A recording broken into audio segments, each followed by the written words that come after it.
What is sick building syndrome? Basically, it's a building that makes people sick. It could be one or two, or it could be half the people in the place. How severe? Depending on the length of exposure and how intense the contaminants are. Mold is the most common blame, but there's so many other contributions to contaminants in a place. Probably close to half the people that call us are telling us that they're sick or their family's sick, but they're not seeing any mold. So that makes us suspect that there could be other microscopic poisons contributing to poor indoor air quality.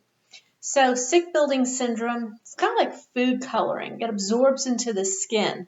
Your skin, of course, is the largest organ, and there's lots of areas that can absorb contaminants from the environment and things that you come in contact with. That creates things like age spots, rashes, acne, psoriasis, bumps, a lot of other things that can be going on. We often see maybe sometimes a couple dozen contaminants that's poisoning the environment and creating hazards for the family. Sick building syndrome can be kind of narrowed down to two categories. So there's aerobic or living organisms, and anaerobic organisms are non-living organisms.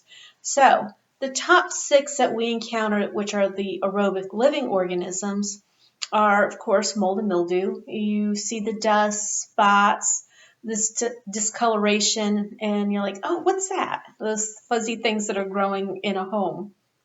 It's also recognized by the musty, what I call body odor, that old building smell, that dampness.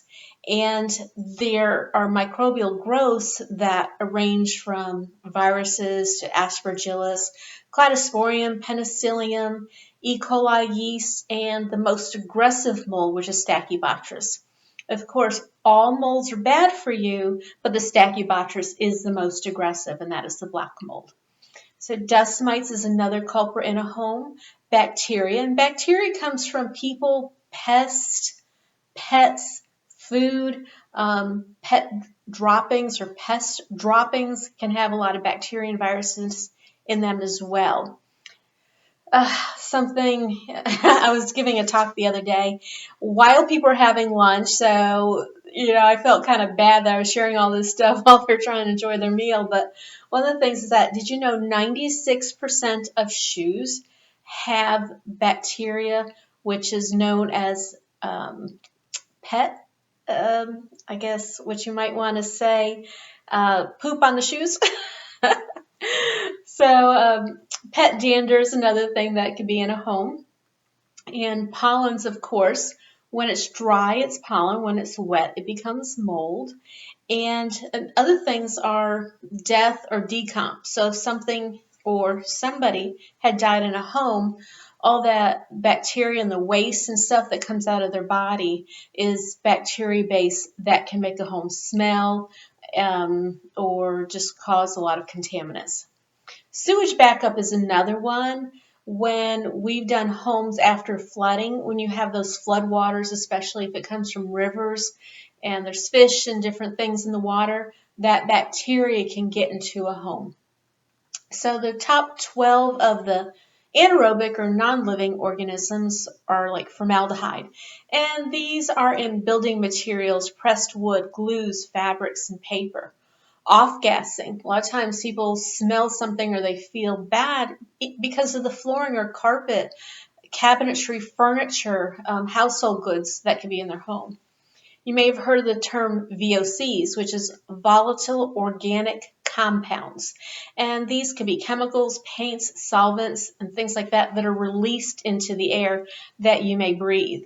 Benzene is one of the top 20 chemicals used in the United States. And it's in cigarettes, plastics, rubbers, dyes, detergents, drugs, gasoline, and benzene is a huge cause of cancer. Man, how many people aren't exposed to some of that stuff each day? So smoke, of course, cigarette smoke, we know the nicotine left behind can affect you as well, and fire damage.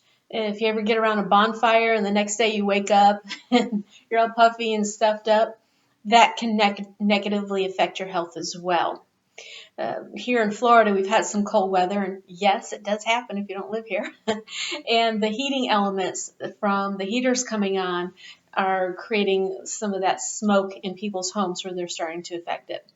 So UV systems in the AC or HVAC systems, those systems keep mold from growing on the coil, but it doesn't kill the mold throughout the whole home.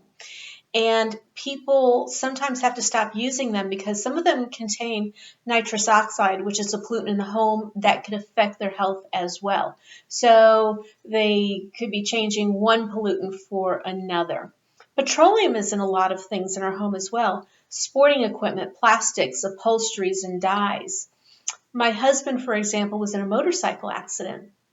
And he hit the ground when somebody hit him, and he was laying in gasoline, and he was burning, and as he's laying there feeling like he's on fire, my husband's a pastor, so he came up with this great sermon on hell because the sensation he felt.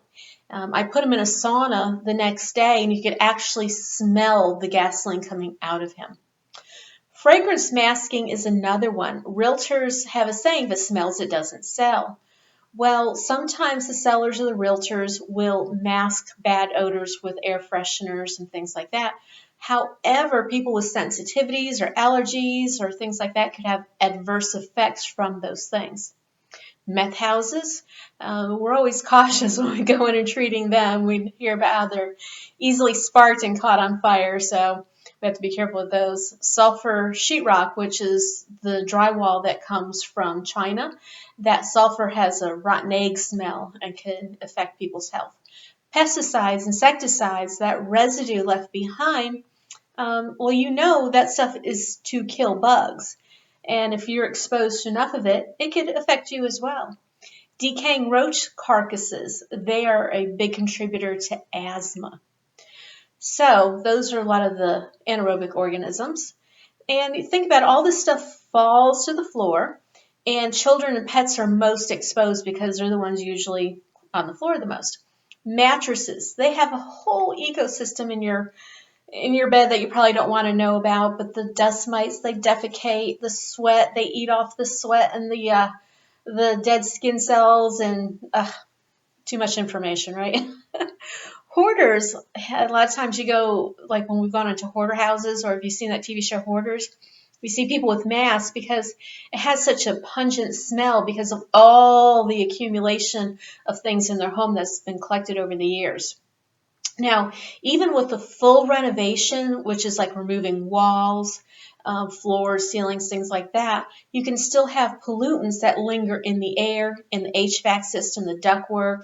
These things can also stay in your clothes and furniture, and then you can move it with you. So when we rid a home of these contaminants, this is why people feel so much better, because we can kill and neutralize just about all that stuff. So in closing, sick building syndrome is often from mold, but just as often it can be from other poisonous toxins as well.